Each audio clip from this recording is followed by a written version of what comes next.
നമസ്കാരം മലയാളി വാർത്തയിലേക്ക് സ്വാഗതം. നേതൃത്വം നഷ്ടപ്പെട്ടിട്ടും പോരാടുകയാണ് ഇറാൻ ഇപ്പോൾ. ഈ ഒരു സാഹചര്യത്തിൽ തങ്ങളുടെ പുതിയ പരമോന്നത നേതാവ് എവിടെയെന്ന ചോദ്യങ്ങൾക്ക് ഇപ്പോൾ ഉത്തരം നൽകുകയാണ് ഇന്റലിജൻസ് റിപ്പോർട്ടുകൾ. റഷ്യയിൽ ഇപ്പോൾ അദ്ദേഹം പരിക്കേറ്റതിനു ശേഷം ചികിത്സയിൽ തുടരുകയാണെന്നുള്ള റിപ്പോർട്ടുകളാണ് പുറത്തുവരുന്നത്. ഇറാന്റെ പുതിയ പരമോന്നത നേതാവ് മൊജ്തബ ഖമേനി മരിച്ചിരിക്കാമെന്ന് ഡൊണാൾഡ് ട്രംപ് പറഞ്ഞതിന് പിന്നാലെ അദ്ദേഹം എവിടെയാണെന്ന് തങ്ങൾക്കറിയാമെന്ന പ്രഖ്യാപനവുമായിട്ടാണ് ഇപ്പോൾ ഇസ്രായേൽ രംഗത്ത് വരുന്നത്. ഇസ്രായേൽ ആക്രമണങ്ങളിൽ മൊജ്തബ ഖമേനിക്ക് ഗുരുതരമായി പരിക്കേറ്റു എന്ന വാർത്ത ഇറാനിലെ ഔദ്യോഗിക മാധ്യമങ്ങൾ തന്നെ സ്ഥിരീകരിച്ചിരുന്നു. യുദ്ധം ആരംഭിച്ചതിന് ശേഷം അദ്ദേഹത്തെ കാണാനായിട്ടില്ല. ഇത് മൊജ്തബയുടെ അവസ്ഥയെക്കുറിച്ച് വ്യാപകമായ അഭ്യൂഹങ്ങൾക്കാണ് കാരണമായിരിക്കുന്നത്. പിതാവ് അയത്തുള്ള അലി ഖമേനി കൊല്ലപ്പെട്ടതിന് ശേഷം മൊജ്തബയുടേത് എന്ന് പറയപ്പെടുന്ന ഒരു പ്രസ്താവന കഴിഞ്ഞ വ്യാഴാഴ്ച ഇറാന്റെ തന്നെ ഔദ്യോഗിക ടിവിയിൽ വന്നിരുന്നു. എന്നാൽ അദ്ദേഹം പ്രത്യക്ഷപ്പെട്ടിരുന്നില്ല. അദ്ദേഹത്തെ ഇനിയും ആരും കണ്ടിട്ടില്ല എന്നുള്ളതാണ്. കഴിഞ്ഞ ദിവസം ട്രംപ് NBC ന്യൂസിനോട് പറഞ്ഞത് മൊജ്തബ ജീവിച്ചിരിപ്പുണ്ടോ എന്ന് തനിക്കറിയില്ലെന്നാണ്. അഥവാ ജീവിച്ചിരിപ്പുണ്ടെങ്കിൽ അദ്ദേഹം കീഴടങ്ങണമെന്നാണ് അമേരിക്കൻ പ്രസിഡന്റ് ആവശ്യപ്പെട്ടിരുന്നത്. തൻ്റെ രാജ്യത്തിനായി വളരെ ബുദ്ധിപൂർവ്വം എന്തെങ്കിലും ചെയ്യണം, അതാണ് കീഴടങ്ങലെന്നും ട്രംപ് കൂട്ടിച്ചേർത്തിരുന്നു. എന്നാൽ ഇന്നലെ ഒരു ഇസ്രായേലി സുരക്ഷാ ഉദ്യോഗസ്ഥൻ പ്രമുഖ മാധ്യമമായിട്ടുള്ള ഡെയിലി മെയിലിനോട് പറഞ്ഞത് മൊജ്തബ എവിടെയാണെന്ന് ഞങ്ങൾക്കറിയാമെന്നാണ്. മറ്റെവിടെയുമല്ല, വ്ളാഡിമിർ പുടിൻ്റെ അടുത്ത്. വ്ളാഡിമിർ പുടിൻ്റെ ഉത്തരവനുസരിച്ച് 56-കാരനായ മൊജ്തബയെ ചികിത്സയ്ക്കായി റഷ്യയിലേക്ക് കടത്തിക്കൊണ്ടുപോയി എന്ന വാർത്തകൾ ഇപ്പോൾ പ്രചരിക്കുകയാണ്.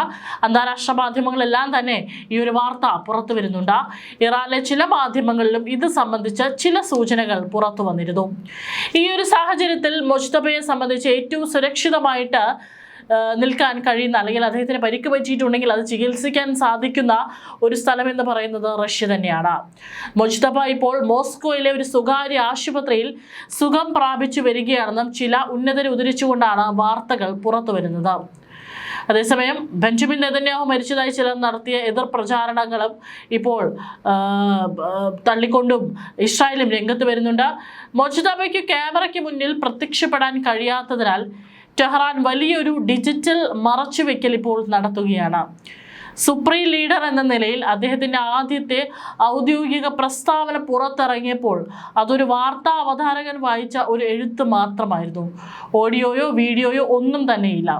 കൂടാതെ സംസ്ഥാന മാധ്യമങ്ങൾ വൻതോതിൽ പ്രൊമോട്ട് ചെയ്ത മൊജ്തബയുടെ പുതിയ ഔദ്യോഗിക പ്രൊഫൈൽ ചിത്രം യഥാർത്ഥത്തിൽ കൃത്രിമം കാണിച്ച് അടുത്തിടെയുള്ളതായി തോന്നിപ്പിക്കാൻ AI ഉപയോഗിച്ച് സ്ക്രബ് ചെയ്ത ഒരു പഴയ ഫോട്ടോയാണെന്നാണ് ഇപ്പോൾ റിപ്പോർട്ടുകൾ പുറത്തു വരുന്നത്. അതും ഇതുമായി ബന്ധപ്പെട്ടിട്ടുള്ള ഡിജിറ്റൽ തെളിവുകളടക്കം ശേഖരിച്ചാണ് ഇത് പുറത്തു വന്നിരിക്കുന്നത്. ഇസ്രായേലി സുരക്ഷാ ഉദ്യോഗസ്ഥൻ പറയുന്നത് ഇറാൻ പുറത്തുവിടുന്ന എല്ലാ റിപ്പോർട്ടുകളും വിശ്വസിക്കരുത് എന്നാണ്. യുദ്ധത്തിന്റെ ആദ്യ ദിവസം തന്നെ US മിസൈലുകളാൽ അയത്തുള്ള ഖമേനി കൊല്ലപ്പെട്ടിരുന്നു. സംഘർഷം 3-ാം ആഴ്ചയിലേക്ക് കടക്കുമ്പോൾ അദ്ദേഹത്തിന്റെ മകൻ എവിടെയാണെന്ന് ഊഹാപോഹങ്ങൾ വർദ്ധിച്ചുകൊണ്ടിരിക്കുകയാണ്. ഇറാന്റെ വിദേശകാര്യമന്ത്രി അബ്ബാസ് അറാഖ്ചി ഒരു മാധ്യമത്തിന് നൽകിയ അഭിമുഖത്തിൽ പറഞ്ഞത് മൊജ്തബ നല്ല ആരോഗ്യവാനാണ് എന്നും സാഹചര്യം പൂർണ്ണമായി കൈകാര്യം ചെയ്യുന്നു എന്നാണ്. ഇരുപക്ഷവും വിവരങ്ങൾ പരസ്യമായി പങ്കിടാൻ ആഗ്രഹിക്കുന്നില്ല. കൂടാതെ അദ്ദേഹത്തിന്റെ അവസ്ഥയെയും സ്ഥലത്തെയും കുറിച്ച് തെറ്റായ ധാരണകൾ സൃഷ്ടിക്കാൻ ഇരുവരും ശ്രമിച്ചേക്കാം എന്നാണ് കരുതപ്പെടുന്നത്. മൊജ്തബ മരിച്ചിരുന്നെങ്കിൽ ഇറാൻ അദ്ദേഹത്തെ തിരഞ്ഞെടുക്കാൻ സാധ്യതയില്ല. കാരണം ഈ സംഘർഷത്തിൽ 2 പരമോന്നത നേതാക്കളും കൊല്ലപ്പെട്ടുവെന്ന് ഒടുവിൽ അവർ സമ്മതിക്കേണ്ടി വരും. അത് അവരുടെ ശക്തി തെളിയിക്കില്ല എന്നതാണ് പ്രശ്നം. അതേസമയം തന്നെ ഇപ്പോൾ റഷ്യയിലാണ് മൊജ്തബ എന്നുള്ളത് ഇസ്രായേൽ തന്നെയാണ് പറഞ്ഞ് പുറത്തു വരുന്നത്. ഇസ്രായേൽ ഇന്റലിജൻസ്, അതായത് മൊസാദ്, ഏതൊരു സജീവ യുദ്ധമേഖലയിലും വളരെ ആഴത്തിൽ നുഴഞ്ഞു കയറാൻ സാധിക്കുന്ന, അല്ലെങ്കിൽ ശത്രുക്കളുടെ വളരെ വിലപ്പെട്ടതും നിശ്ചലവുമായ ഏതൊരു ലക്ഷ്യത്തെ കൈകാര്യം ചെയ്ത ശത്രുക്കൾക്ക് വലിയൊരു സുരക്ഷാ ഭീഷണി തീർക്കാൻ കഴിയുന്ന ഒരു ചാര സംഘടനയാണ്.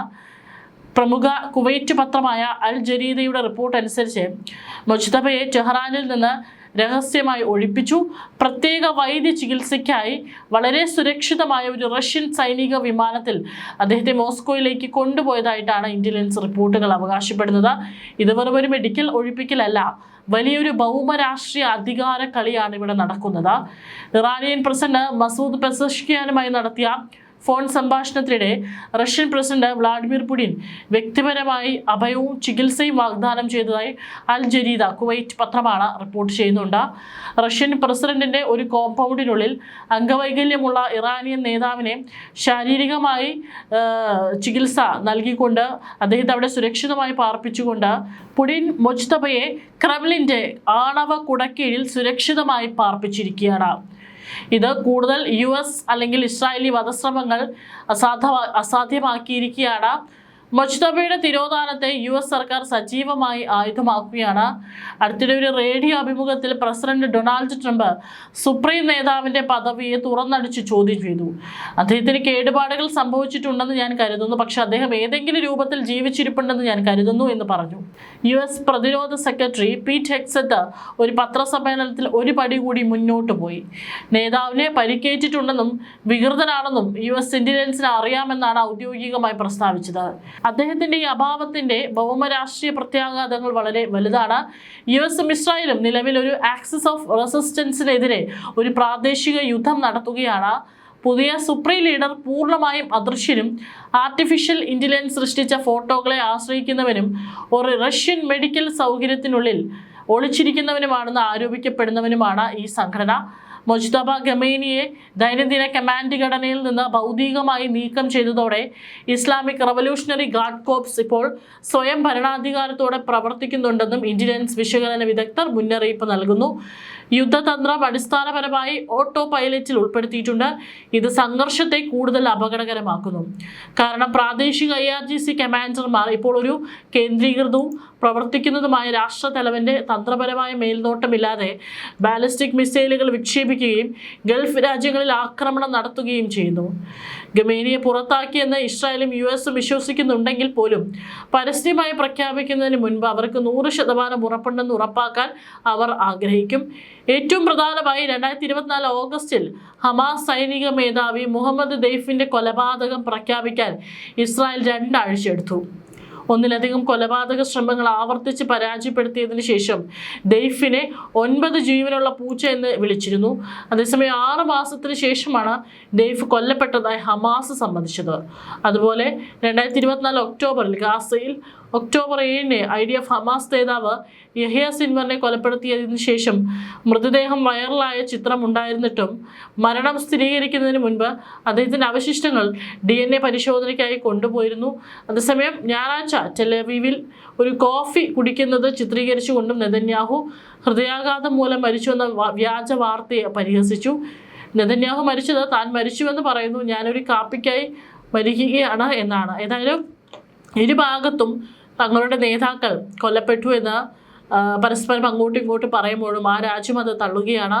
ഇപ്പോഴത്തെ സുരക്ഷിതമായിട്ടുള്ള ഒരു അവസ്ഥയാണ് ഈ നേതാക്കളെ ഇപ്പോൾ മാധ്യമങ്ങൾക്ക് മുൻപിലോ അല്ലെങ്കിൽ പൊതുവായിട്ടുള്ള സ്ഥലങ്ങളിലോ പ്രത്യക്ഷപ്പെടാനായിട്ട് സാധിക്കാതിരിക്കുന്നതിന് പിന്നിലുള്ള കാരണം.